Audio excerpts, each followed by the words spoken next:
What's up? Welcome to another edition of the Sports Office. Zebo playing us in tonight, not just out, playing us in. Woo! It is great to see you guys. There's a lot going on. We got Pistons talk, we got Wings talk, college basketball talk. We got the NFL free agent window opening. Crazy. We got UDM getting ready to go against Robert Baseball. Morris. We got baseball on Fox tonight. Paul Skeens throwing against Mexico. Mexico has beaten the U.S. 3 out of the 4 times they've played in the World Baseball Classic over the years.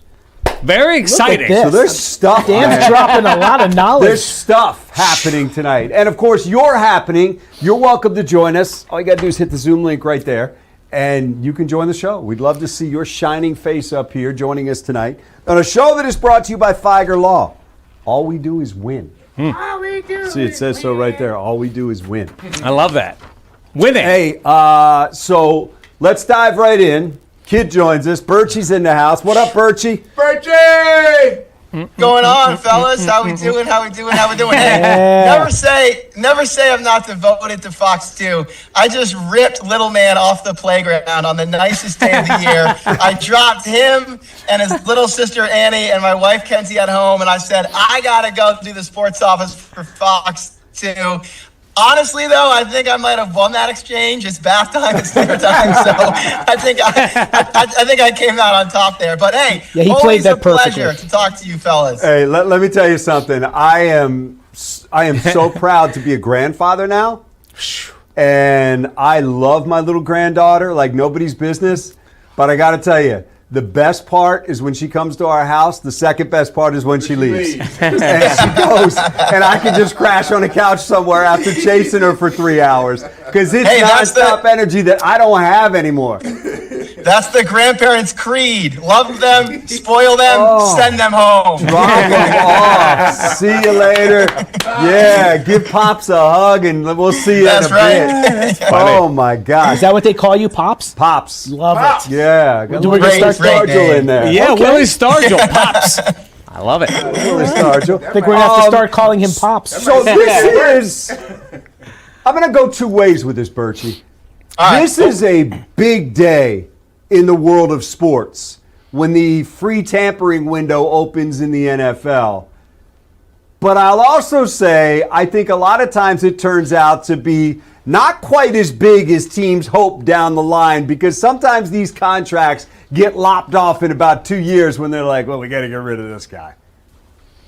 Yeah, yeah. I mean, I think we saw a couple of those contracts handed out today. I don't know that the Carolina Panthers will love giving $30 million a year to Jalen Phillips 3 to 4 years from now. I don't know that the Raiders will love giving Linderbaum $27 million a year 3 to 4 years from now. But sometimes you have to pay for greatness now in order to also have it later, or pay for later to also have it now. And so I think the Lions were probably wise in most respects to avoid some of that reckless spending we saw today around the NFL, while also plugging their most glaring hole, which we've talked about all offseason long, including last night on the Sportsworks. They had to find a center. They had to find a stable option in the middle of that offensive line. It seems like they did so with Cade Mays. And I'll tell you what, man, like on a day that Linderbaum makes $27 million per year, 8.3 per year for Cade Mays, feels like pretty good value for Detroit. It does. And let me go back to big picture for just a second. I feel like over the years we've seen the Jacksonvilles, the Atlantas, the Washingtons, maybe back in the Snyder days. We've seen these teams that just start writing checks and thinking that they can get out of it. And then all of a sudden we realize it doesn't necessarily. All right, let me look at the Raiders. You mentioned it. Okay, Linderbaum, 3 years, $81 million. Quay Walker, 3 years, $40.5 million. Nakobe Dean, 3 years, $36 million. Jalen Naylor, 3 years, $35 million. Kwity Paye, 3 years, $48 million. Eric Stokes, 3 years, $30 million. Malcolm Kuntz, 1 year, $11 million, and they traded for Taron Johnson. It's so hard when you're just bringing guys in from other systems to then plug them into your system and expect them to have the same type of production, because quite often in the NFL, guys are tailored to a system and you don't get the same type of production. And these teams, Miami, they go in full bore on free agents thinking it's going to be a big turnaround. it just doesn't work that way more often than not. Yeah, I think Pat Holmes is right when he says that, if you have to spend a lot in free agency, it doesn't reflect very well on your roster, on your organization. The best teams can build their rosters through the draft, and then they can spot spend on needs in free agency. But if you're one of those teams that is investing hundreds of millions on that circuit, well, what does it say about the players that you've acquired via the draft? Now, I guess but maybe the most recent exception to that would be the Patriots, who spent big time money last offseason. And a lot of us raised an eyebrow and said, well, is that really going to fix them? Well, I mean, they were in the Super Bowl a year later with the benefit of an extremely easy schedule. But I think by and large, the teams that spend these huge sums in free agency aren't the teams that are on stable ground over the course of the season. So, I still think the Lions are in a great spot, and they still have one of the most talent-rich rosters in the NFL. And I think that the signing of Cade Mays, while not maybe a banner move or a splashy move, does stabilize his team. It does raise the team's floor. And, just for Cade Mays, look, I don't claim to be an offensive line play expert. We got to bring in TJ Lang for that. I've heard you claim that before. Depends who's listening. I can get away with it if I'm talking to my wife. But look, I think if you look at the pass protection that he brings, that's going to really raise the Lions' floor on offense. And that was a weakness last year, especially in the middle of the offensive line. So Cade Mays, over 750 pass blocking snaps the last 2 seasons, has allowed 0 sacks. I think that's pretty good. I think that speaks pretty well of his pass blocking chops. And when you read about him, it does seem like his run blocking style is suited to sort of the downhill, violent rushing scheme the Lions like to run. So I think this seems like, on paper anyways, a pretty good fit. And I think they and this was written a couple times on X today by people that I like you think have more knowledge than me about offensive linemen, the idea of getting this 6'6", 325-pound guy with Dan Campbell and Hank Fraley makes some sense. And might be able to help him maximize his ability. Because you're right, his run grade wasn't great, whatever you want to put into PFF, if you believe in that or not. But clearly I think the Lions believe in the fit, and they believe in their ability to develop players. But again, going bigger picture to your point, they had to solve this, and they had to solve this with a veteran player who's played before. Burchie, we talked about it on the show last night. Look no further than the 2 Viking games, where Frank Ragnow played this offense 4 times, and they averaged, or that defense 4 times, and they averaged over 30 points a game and won all 4. Soon as Ragnow was gone, and he wasn't the guy diagnosing, all right, double A gap look, here's what we're going to do, fellas. They were lost against Minnesota and that defense, and shouldn't have lost either one of those games. Yeah, and if they hadn't, they make the playoffs. And I think at times last year there was too much on Jared Goff's plate because of that. And he's a processor himself. I don't mean to undermine his intelligence for the game, but I just think over the course of last season, the Lions put too much on him in a week-to-week basis, and by the end of the year, it was really slowing them down from an efficiency standpoint on the offensive side of the ball. And look, the other thing about Cade Mays is, he's a veteran. He's played 4 years. He's still also only 27. So you would like to believe that, as you mentioned, Dan, in the right environment with the right coaches, that he can maximize his potential and maybe reach a higher ceiling. He's really only played in a starting role at center 2 years in the NFL. So, there might be more upside there than he's shown on tape so far. But I agree that the pre-snap diagnosing was why Ben Johnson often called Frank Ragnow the Lions' secret weapon on offense, because he just made the operation run so smoothly. He was Jared Goff's second set of eyes, and you hope that Cade Mays can be a version of that over the next 3 years. I'm not being rude, but I am checking to see if anything is breaking as we sit here talking. Larry Borum was the other guy that they signed. And I think the consensus is not going to probably be your starter, but he is a guy that started 11 games for the Dolphins last year. I think we all believe there's a really good shot the Lions are going to draft a tackle, perhaps number 1 at number 17 in this year's draft. We'll have to wait and see. Every time we think we know, we don't know. But he is a guy that if you look at it and say, okay, if he has to start, you're not going to feel terrible about that. And you do need somebody to fill that Dan Skipper role if, in fact, that's what they envision. I think that's the most natural fit here is just the fact that you've lost Skipper, who was your pretty reliable swing tackle for the past few years, and you bring one in who can fill that same role. That's what he was for the Bears over his first 4 seasons there. And I know he was a starter last year on, let's be honest, a bad Dolphins team. But, in a pinch, he's a guy that you can plug in and like to believe you can get pretty stable play out of. And, for Larry Borum, cool story to come back home, a guy who Detroit native. He played his high school ball at Brother Rice. I'm sure he's fired up to come back to a team that considers itself a championship contender here in Detroit. So someone had to fill the role that Skipper played the past couple of years, and Borum seems pretty well suited to do that.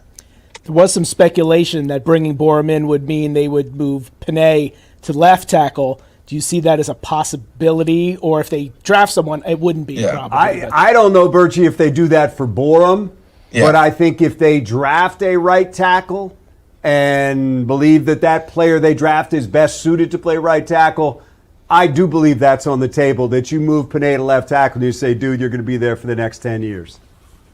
Yeah, I'm with you on that, too. I don't think that they view Borum as a starter, so it's probably premature to have that conversation with Panay Sewell. But I'm with you guys. I think the most prudent, most sensible move now for the Lions, if possible, is to trade down from 17 to maybe the final 7 or 8 picks of the first round to pick up an extra second or third rounder. That doesn't help with our NFL draft show that we do that night. We don't like trade down. That's true, but hey, you have this on record now. I'm calling it. Lions trade down from number 17 to number 27, and they take Clemson offensive tackle Blake Miller, who was a 4-year starter at Clemson. I know played in a pro-style offense and system there. I think he's a guy that could step in and start from the jump, and then you can have the larger conversation about piecing together the rest of the offensive line vis-a-vis Panay Sewell. But, it's funny. I went down to the Combine, I guess, 2 weeks ago now, and I thought that Monroe Freeling from Georgia was a guy they could target maybe in the back half of the first round. Boy, then he went down there and just put on an absolute show. And I think his stock has climbed beyond the Lions' reach now. He's probably a top 10 pick, maybe the second best tackle in this class after Maligoa from Miami. So he might not be an option anymore, but there are guys who they could draft late first round, whether it's Iheanacho from Arizona State or Miller from Clemson, that I think would be potential long-term starters at offensive tackle. Birchie putting Mel Kiper to shame, by the way, right now. Oh, yeah. Mel Kiper who? Mel Kiper who? Just memorizing what he said and repeating it. What's interesting is the passion for football. I mean, the Super Bowl's behind us and the draft is in front of us, but it's a 12-month thing, the NFL, 100%. and it shows in this discussion, and of course, people out there in Metro Detroit land. It's exciting, that we're talking about football, and here we are in the middle part of March. But it's all that is true, but it's also, Birchie, it also is what is pervasive in all of sports. It's hope. Trade deadlines are hope that your team's going to get that key guy that might be the difference. Drafts are hope. Free agency is hope. It's all based on your dream that whatever your team does will add the piece that will be the difference to allow you to realize the dreams that you have during the regular season. And that's the beautiful thing about all of us that invest in this stuff emotionally is we have hope, and these are the days that really get that going. Yeah, it's hope, and then sometimes it's fool's gold, and you don't really know until the season begins. The Lions still have needs to plug here in free agency. I don't think that they want to go into the draft needing a day one starter at edge rusher and needing a complement in the backfield to Jahmyr Gibbs and needing potentially a safety and needing potentially a cornerback, depending on the outcome of Terrion Arnold's investigation. So there's still some work to be done here for this team. I do think they can plug some pretty important holes via the draft, but this was a good, quiet start, I would say, but as Kobe once said, man, job not finished. Job not finished. No, you're right, and maybe the prices start to come down as the hours move on, and they're keeping an eye on that. But I do agree with you. I think there's more vets to be added because they do need some bodies on the defensive line, and they do need some bodies, I would think, at safety and some bodies in the secondary. And they only have a couple linebackers under contract right now. Anzalone is gone. So, I mean, there's some work that they still have to do, and there's plenty of time to do it. And I'm sure they're still working the phones and keeping an eye on a host of guys. Yeah, I think a couple names, I mentioned these on our show last night, Dan, that are worth watching at defensive end anyways, assuming these guys haven't been signed in the past 15 minutes, would be Jadeveon Clowney, who had a really nice year for the Cowboys last year, has played for 6 teams in the last 7 seasons and puts up numbers wherever he goes. And, I think he would give you the pass rush juice that Muhammad did, in addition to some more ruggedness and size against the run. He could probably be signed for 1 year at $8 or $9 million. To me, that makes a lot of sense for the Lions. And if not, Clowney, maybe it's Cam Jordan, who spent obviously his entire career with the Saints. He's got some familiarity with Dan Campbell. He's ready to continue his career elsewhere. He had a 10-sack season last year. Maybe he's a guy that could fill that Muhammad role. Because right now, I don't think it's likely that the Lions re-sign Muhammad. I think they want a more complete presence opposite Hutch. And again, I think that Clowney is someone that fits that description. Hey, Burchie, good stuff, man. Listen, if you want, tell the wife that we have an hour show because of free agency opening today. You slip over to Tim's room, grab a couple, we won't tell anybody. That's right. I have to do it, honey. I have to do it for the boys. Appreciate you, Burchie. Thank you. We'll talk soon. All right, fellas. See ya. All right, Burchie joining us right there. Top job. We got a lot to talk about. We're going to come back, talk a little bit more about free agency. Yes, sir. Thank you very much. Football is the name of the day. We'll talk a little baseball as well. We'll talk some NCAA tournament. You'll give us your best Robert Morris memories from growing up in Pittsburgh. Okay. As UDM gets set to take them on tonight with the not enjoyable 9:30 start. Brutal. And they're the second game, so it could be later than that. Yeah, not a fan of the 9:30 start, but that's what you got. All right, you can join us too. What do you think about what happened today in free agency? Just click on that or put in the meeting ID. We'd love to see you on the Zooms. He's going to play us out. We'll take a break. Come right back on this edition of the Sports Office. Woo! Woo!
One of the cool things about this show is we have you on it, and we'd love to hear what you have to say on the Sports Office. Let's go to David, who's up in the Zoom room tonight. David, what's going on, man? Hey, how you doing, guys? Big Good. sports fan. Lived me Twitter all my life. I retired. I worked at the U.S. Tank Command War in 36 and a half years and worked at Comerica Park for 10 years and guest service. So. Awesome. Wow. Nice. I love that. Love I it. watch you constantly. You've Just earned that, Old English fan, D. that's what I want to talk about mainly. Alma Mater, so shocked. Just hope they do good tonight and just want to root them on. You know what? Here's the cool thing, is they're back playing relevant games. And they're back playing games. They're within 2 wins of the NCAA tournament. Now, those are 2 really big wins that they have to get. But Coach has done a great job, Coach Montgomery. You had 1 win 2 years ago, 8 wins last year, and now you're in the Final Four of the conference tournament. So you know what? Well done by him. He's got. I love hearing those kids talk. You got a bunch of local kids on there that this means a lot to them. They want to help Detroit get back to where we've seen in the past. So I hope you enjoy the game tonight. By the way, Ludeman, look behind him. Look how light it is outside. Look how light it is outside still. Sunshine, you are my sunshine. Yeah, right. Okay. Well, thank you very much, guys. So, Hey, thank you. We Beautiful. appreciate you calling. Join us again sometime, David. All right, I will. Okay. Good stuff, man. Thank you. And you can join us. Just that easy. All you got to do is hit the Zoom room. Hit the link, put the meeting ID in, whatever you want to do. Just hit the Zoom room, and you'll come over here, and then we'll put you up there, and it's an easy peasy process. So we look forward to it.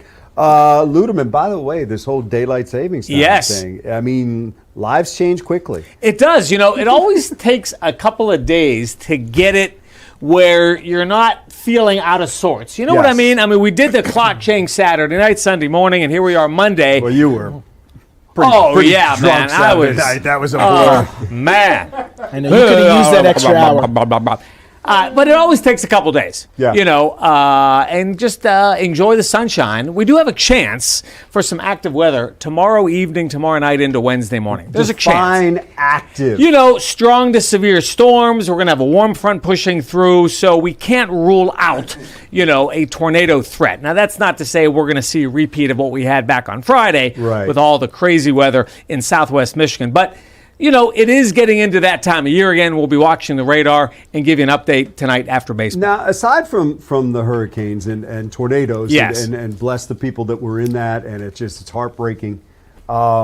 We've had some real thunder and lightning a couple times recently. We have. Odd for this time of year? Not really. You know, March is this transition month where we're getting out of winter into spring, so we can get heavy rain. We can still get snow. But it's always the first time we've heard it in a while. It's like, what's that? Yeah. Yeah, and then you're like, okay, all right. Yeah. Has me checking the basement They- constantly. there's a lot of people Yeah. checking the basement. Sump pump. I check the Yes. sump pump a lot this Yeah. time of year to make sure it's working and pumping water. Yeah, that's exactly what you want to do. We'll take a break. We'll come right back. We'll close out this edition of the Sports Office. Join us. We'd love to hear from you. Otherwise, we got some things to talk about with everything going on between the Lions and the Tigers and Tarek Skubel's decision not to pitch for the WBC anymore. But Paul Skeen's going for Team USA tonight, which will be a cool thing to watch. And you'll see it on Fox 2 at 8 o'clock. So hang here. Then at 8, go over watch some baseball. Zebo, play us out, my man. Woo!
All right, Zebo playing us back in. Final moments of the sports office here. Pistons have lost 4 in a row. Level of Panic. No, we're not panicked. We're not panicked, No. but they have our attention. Because this is certainly when you want to start playing better, but everybody goes through one of these. Just knock it off. Well, the Nets aren't good. And even they though lost to them. I know they did. But tomorrow night at the Nets, they'll have Cade. Yeah. If they lose at the Nets, then it might be a little time to panic. But right now, I think they're okay. Well, we expected this, though, right? It happens. Yeah. Yeah, I mean, it does happen. I mean, to go this long without an extended losing streak is kind of unusual in the NBA, but that's kind of what happened. So, Z, you having a little trouble with the math over there? Well, I was talking and I can't. And we're keeping an eye on the Wings as well. They got to win. They needed that. They had only picked up 1 point in the previous 2 games, so you need that because we know what historically March has been around here over the last couple of years. Don't And ask you need to just Todd kinda- McClellan, though. No, Birchie He's made the done- mistake of he's doing that. done but he gave him a talking good about answer. March. And then Great this answer. is just a great week in college basketball. We're going to cover all of it. We'll get Tim McCormick in here at some point to talk about it, and it's going to be a lot of fun because for some teams, your hopes live, breathe, and die this week. All right, that's it for this edition of the Sports Office. Thanks for joining us.